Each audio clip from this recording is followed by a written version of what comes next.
Hi everyone, and welcome back to a little delayed GAA Museum book club. Apologies, it's been my fault. I was in touch with our newest guest, Eamonn, at the start of the year, and we're only getting to catch up on the book now due to a number of things. So, Eamonn, firstly, thank you so much for your patience, and welcome to the GAA Museum book club. Thanks very much, Julianne. It's nice to be here. It's lovely to be asked. We got around to it in the end. We did. And for those of you who haven't read it yet, Eamon Sweeney is the author of, I have it here, you can kind of see it, The Last Ditch. So it's a lovely book as well. So firstly, thank you for writing it, Eamon.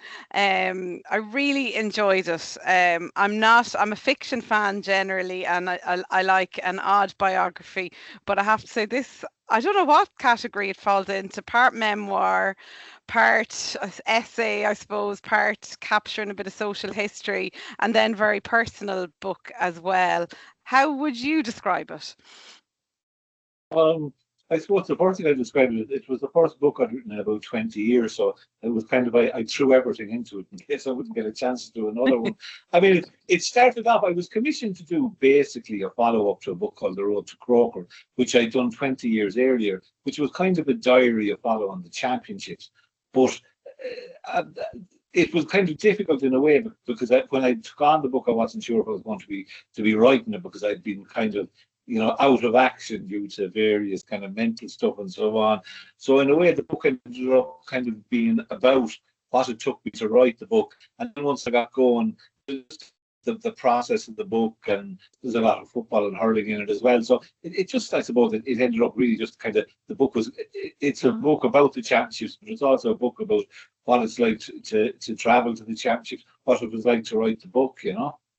And That I would doesn't seem argue as very well, clear as well. yeah, it's great. Like it's very unique. I'd argue as well, it's a really good social history of going, particularly to matches outside of Dublin, or outside of Croke Park. The atmosphere. There's a couple of places I think you capture so well. Killarney being one of them. So I think it's one of those books that really does capture something that's very hard to explain. And even here in the museum, we'll get visitors from overseas, and it's hard to explain the GAA. We had an American group earlier in the week, and I was presenting to them, and they couldn't understand the amateur ethos. And one person asked, "But what motivates the players?" So I think this really captures that. So I really enjoyed it. And you write in the book about, I suppose, the editor and the initial idea.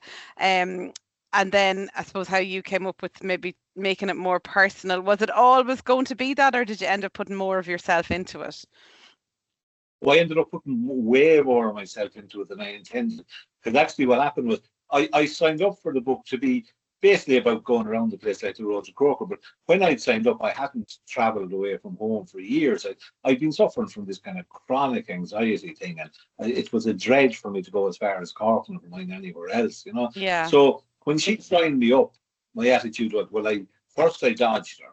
I didn't answer her phone calls or anything, and then I signed up with the intention that, I'd give it a fortnight and then I'd go, I'm very busy, sorry about that, it fell through. But my daughters kind of badgered me into it, and they said, if you don't do this, Dad, you'll regret it. And you'll never you'll never do anything. You'll be stuck at home forever. So then I did the book, but I still wasn't going to write about the kind of anxiety and the mental stuff and so on. And I met her on the day after the last game, which was, I think, was the Camogie final, yeah, and very good Camogie final. Yeah. And I said to her, literally, we met up in a place in Phibsborough, and I was leaving the thing, and we were paying the bill, and I said to her, literally, the way you feel you always have to give a bit of a line to someone when you're leaving. I said, you're lucky you got that book at all. I said, because when I signed it, I had no intention of writing it. And she said, what do you mean? So I said to her, and well, I kind of gave her a few lines about it, and then she said, she said, sit down again, we'll have another cup of coffee, sure, that has to go in the book. And that was literally that I was not going to say anything to anyone about that. And it ended up being, I suppose, kind of an important part of the book. So as I was doing the book, I was keeping a kind of a diary, but the book was only intended to be like the first book about traveling around Ireland, going to matches. The other thing was there was never any intention to write about that. I mean, it's funny, I was talking to like Joe Brolly, about it at the time, and Brolly said, He said, I got an awful surprise. He said, because if I read your columns, he said, you never talk about yourself at all, or there's not, you hardly even use the word I. You're a fairly private person. So Yeah. all this stuff came kind of tumbling out. It wouldn't be, I mean, there was guys I'd known for years and well, and they said, geez, we never knew this. So it kind of, I mean, in principle, I would have been the kind of person saying, nobody needs to know your personal. I mean, I'm a typical Irish person. Nobody needs to know your personal business. But out it came, and Amazing. and yeah, it literally was literally because I had to give Kira Considine, the editor, a kind of a smart remark as I was going out the door of the cafe. But I'm sure it was it scary? It was terrifying. It was terrifying, and the thing itself had been terrifying for years. I couldn't go to Anton. I went to even, and if I went to Anton, it was an ordeal. It was like, I remember saying this. So I went, Jesus, I'd say 15 years without taking the train. I went 23 years without going abroad. And it's very hard to explain. So I said to someone once, it was if the platform had been on fire, I couldn't have got on the train. It was that bad. Yeah. And when I started reading the book, the very first day I went to a game was a game between Cork and Limerick and Páirc Uí Chaoimh. And about halfway up to Páirc Uí Chaoimh, I had a brutal panic attack as you're walking up there by the marina, the big long straight stretch ahead of you. And I was on the verge of turning tail and going home. And I said, "But you go out to Páirc Uí Chaoimh, go and see." And so for about the first quarter or a third of the book, I wasn't sure it was even going to be finished. I thought at some stage, the shit was going to hit the fan, so to speak, and I'll have to jack it in, but at least I tried. And it was only after, I think there was a game I was at Limerick and Waterford in the Munster Championship, and I was coming out of there, and I actually thought, geez, I'm enjoying this. The first bit of it was real. I mean, it sounds so ridiculous now. I mean, since I've written the book, I've travelled. Last month I was all over Europe. I went to Vienna and Bratislava. And now it seems like the product of another person altogether. But at the time, the first weeks were an ordeal, But it was, and like GAA match is a busy place to go as well. It's not like you're going on a quiet journey. You're going to a crowded. Even myself at the weekend, I was in Thurles. Like it's a sensory overload when you're going to those big matches. Well, the first big breakdown I had was at a Munster semi-final between Cork and Kerry and Killarney, because they are busy places. You can't really shrink away from the crowd and everything, and you're plunged into it, and even you're going up on the train, and the train is nuts, and the town is crazy, which I love, which was all things that I used to love, and this became a bad thing for me. So yeah, it was great now, and then but like I said, well, halfway through I started enjoying myself. So it was nearly like a therapy process for you in a way, and maybe better for you than maybe traditional route. Oh yeah, because funny enough, I'd done counselling. I'd done counselling over the years, and I never found it any good at all, to be honest. Yeah. Freud said you can't psychoanalyze the Irish anyway. So I think they'll never tell you the truth. So maybe not even to ourselves, I think sometimes. So no, it was literally like, this was like my father used to say to me when they were young, you'd be taught to swim. Your father would throw you into a lake or something and say, swim, Yeah. But the dog has gone mad there. Can you hear him? You're all right. But it was kind of drastic in a way, but maybe that was what I needed, Yeah, and it comes across, I think putting yourself into, obviously, I'm sure made it a better book, and it brought the places to life really well. I loved the way you described places. Galway I thought was interesting, and I hadn't thought about it before. You're saying Galway kind of goes on, it's different than the rest. It's got other things on its mind rather than the GAA. And funny, I had never thought that, but when you said it, I was like, that's true. And you talk about Killarney as one of the most beautiful venues. A Spittle is paid, there's some beautiful images of matches and pitches. Where is your favorite place to go to a match, or where was during the writing of this book? Well, if someone could said to me, you can go to any match anywhere at the weekend, I'd go to Killarney, to be honest. Yeah. So, because Killarney, when the town is taken over by it, it's a beautiful town. People are lovely. You walk in and you're watching the game, and the mountains behind you, and You know, it's just a tremendous place to go. You really have that sense of occasion that's gone on. You know, funny enough, another place I've always been very fond of is the Hyde Park in Roscommon, which most people aren't that fond of. But Yeah. I worked as a young reporter there, and that's another place I always get a kind of a buzz going into. You know, and Yeah. I think that they're the two places. If I had to choose, you know. I mean, I'm very fond of Clonus, but actually, it doesn't feature in the book because during the provincial championships, I was still staying fairly close to home. That was Whereas in Road to far, Croker, yeah. there was a lot of stuff in Ulster, and so by the time I was fit enough to go to Ulster, the Ulster Championship was over.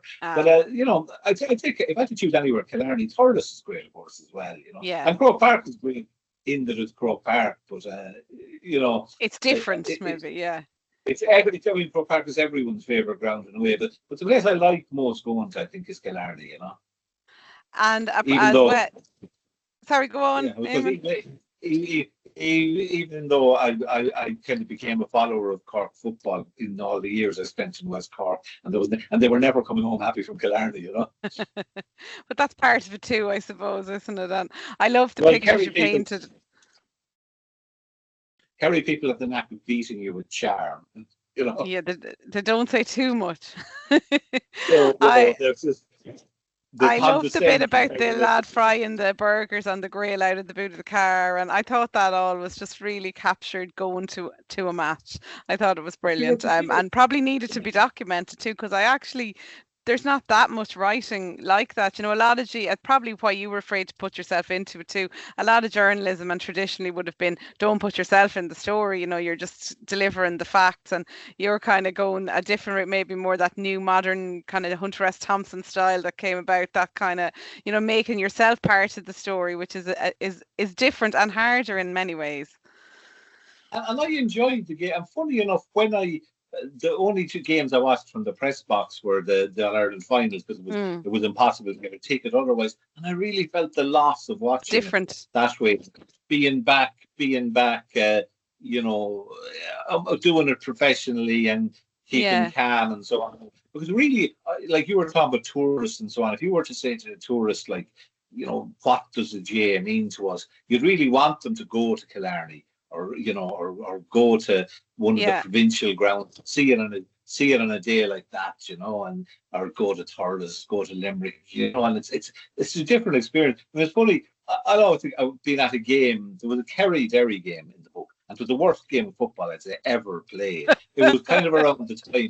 But it was around the time the tin hat went on the old Gaelic football, and people suddenly, nobody was saying the game is evolving anymore, and nobody was even saying they were grimly compelling. And I'll Yeah. never forget, it was a terrible bad bit in the second half. And a woman from Derry stood up behind me and she let us shout, "Come on, Derry, bore them into submission." And I thought that said more about that era of football than, you know, 100 match reports. Because Yeah, I you hear hadn't better thought stuff about in you the sitting crowd. actually in the crowd. Sure, of course, that makes total sense. That's probably why there is a different vibe in the book as well.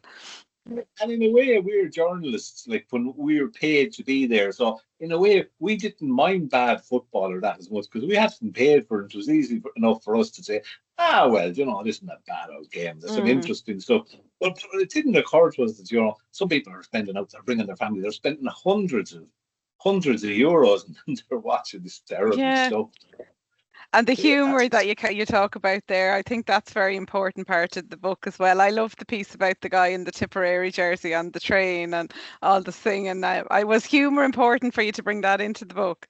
But it's just so enjoyable that day with your man Hosier. I mean, and the one thing I'd say is that all the stories in the book are 100% true. Like Yeah, none of them are even likely stories. None of them are even tickled up a small bit. You know, the guy did get on with the Tipperary jersey, full of in carriages full of hundreds of the loudest, most boisterous Corkmen you could have, and stood his ground and sang and swapped repartee with them, and there was no like a GA crowd might be noisy and boisterous, and young fellas would drink on them.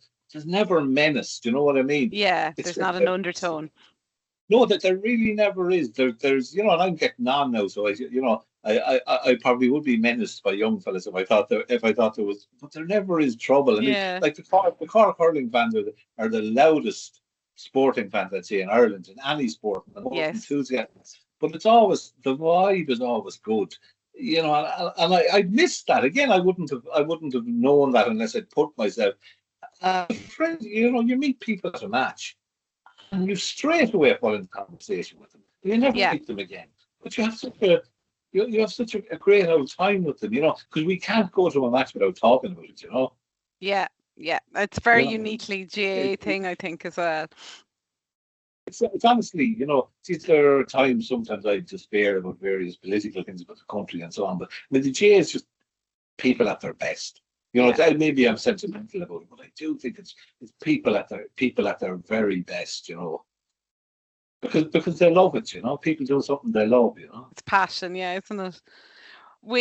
I was wondering when I was reading the book, since you wrote the first one 20 years ago, like, has a lot changed? I know personally it obviously had for you, but do you think, is that spirit and passion gone a little bit? Or did you find it was still there, and were both trips enjoyable, or both books? Yeah, I didn't find very much change at all actually in the people really. It, Mm, it was a very, very similar thing. I mean, maybe now, I don't know, maybe, you know, because even the whole world of social media and so on what has changed. But when people are going to a match, they're not looking at their phones or they're not looking at their laptops. So yeah, I mean, I would say in a strange way, even though the country has changed beyond recognition from, let's say, the kind of country I grew up in the 80s, the match experience is not hugely different. yeah, I was expecting, I mean, like all out fellas, like my daughters are all saying, I'm always giving out, oh, everything used to be better.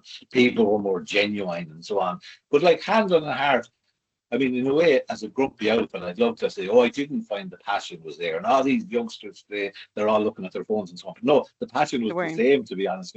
The Cork hurling fan hadn't changed much in 20 years, to be honest. He was still having as much fun. He was still as bothered about it. So yeah, if I was to look at it, I couldn't say it had changed actually. And Yeah, I, and I was interesting. just if I could go back even to the 80s and the 90s, I probably hadn't changed much from them, except I suppose back in the 80s the crowds were smaller because half of us were in England. But I mean, And it took it's longer to get to everywhere as well, I suppose. it was yeah. It wasn't maybe as kind of as comfortable going, but no, I didn't find any big changes at all actually, except that the football had become absolutely terrible. Yeah. Like the book in ways an elegy for like the last terrible year of football, like the year that had, that in a way, I think it might be interesting to look at in a few years because this was basically football hitting the buffers, Yeah. let's say when that football season started, people thought Jim Gavin would come in and he'd make a few small suggestions and there'd be a little bit of tinkering on the edges, the way that it always used to be done. And as it went on, you kind of realize, oh, there's going to have to be a revolution here because this thing is falling to bits, Yeah. in Interesting. front of our eyes. Good time to capture it, I suppose, because it certainly was a turning point. So interesting year to be doing the book. Yeah, like I said, and I think there was the realization, Jesus, football can't keep going like this because I know everyone always thought, hurling is the beautiful game and so on. But my favorite game is football because I played as a youngster, and Hmm. football is still the game most of us play. We're not lucky enough to be born in a hurling county, most of us. So you couldn't. And now it's gas. I mean, I looked at last weekend's game at Dublin and Donegal and the games this year. The football has been better this year. They've Yeah, actually very good. football has turned into this fantastic game. I've seen nothing in the World Cup as good as the Kerry Donegal game, to be honest. And there was no water breaks, and it was equally Lovely hot. game. Yeah. What? There was no water breaks, and it was equally hot in Croke Park as well. Yeah, So they're definitely tough. no hydration breaks at all. No, Hydration yeah, breaks. that's Yeah. Can I ask a little bit about your mom? I thought you wrote lovely about her in the book, and my own mom would have loved GAA as well. And I always think if you can't think of anything to talk about to your parents, GAA is a good unifier, a good common ground sometimes. Did you find that nice to write about her, difficult, or how did you find that?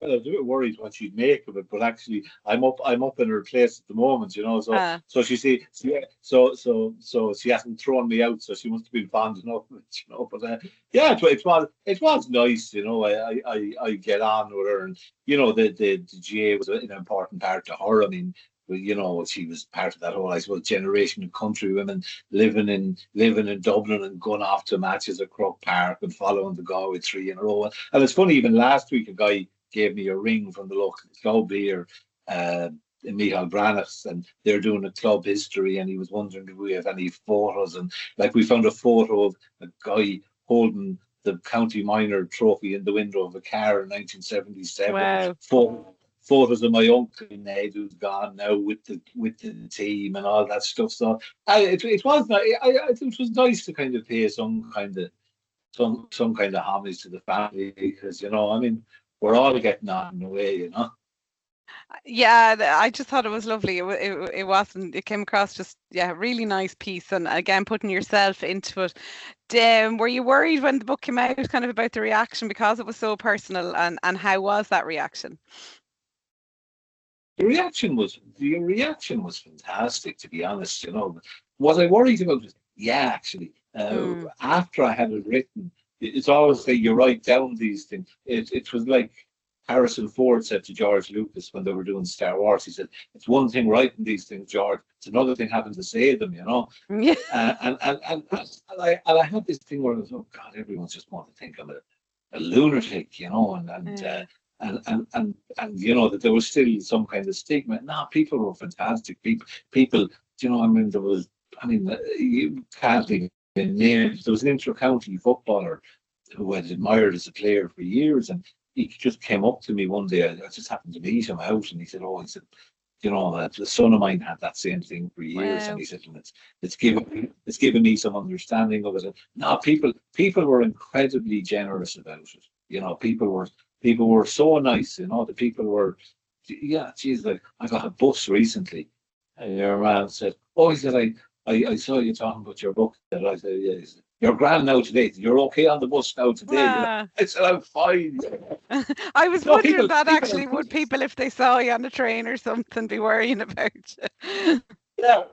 Oh, well, this fellow, what, when I got off, he was like, "Keep it going now," you know. Yeah, and I Ah, was, yeah, yeah, grand. Yeah. No, no, people were so sound. Actually, it really, I wouldn't say it restored my faith in humanity, because I've lots of faith in humanity. But yeah, everyone was so decent, you know. You know, and people are. I think it's the thing about Ireland. You know, we're harsh on ourselves sometimes, but I think especially, I think it even used to show up in polls traditionally.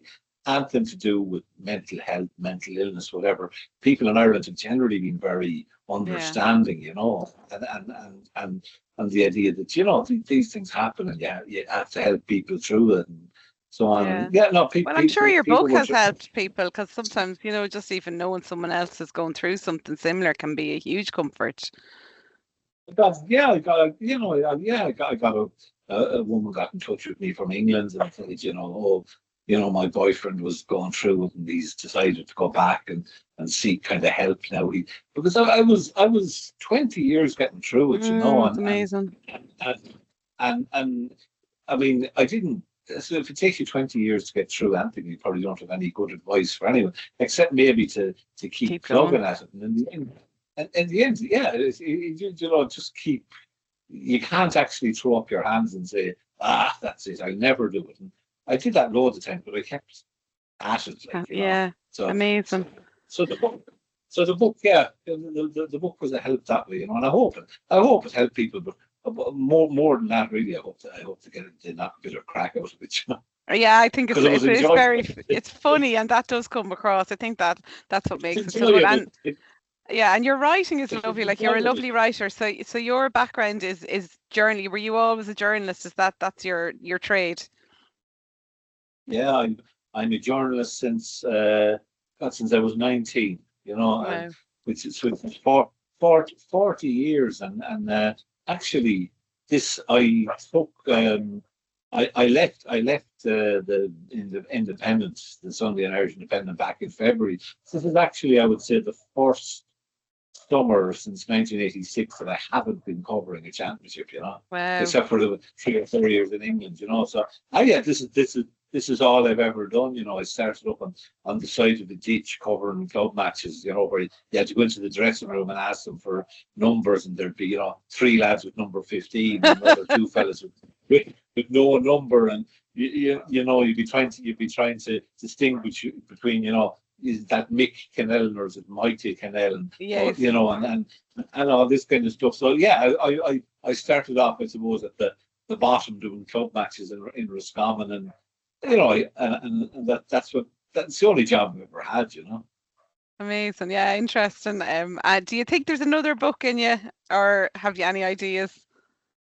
Well, one of the reasons I quit actually the job was I back in 97 and 2000 I wrote a couple of novels which did kind of well, and they were published in Britain and then in America and in Germany and places. That was kind of the other string to my bow, and I hadn't done that for years. And one of the reasons I actually hadn't was the old anxiety had kind of nearly almost killed that side of me. So I'm just finishing a novel at the moment. Oh, and I'm wow. going to I'm just on the kind of final draft, and pen in hand going through the typescript, and I'll send that off and see how that goes. So hopefully that'll be the next.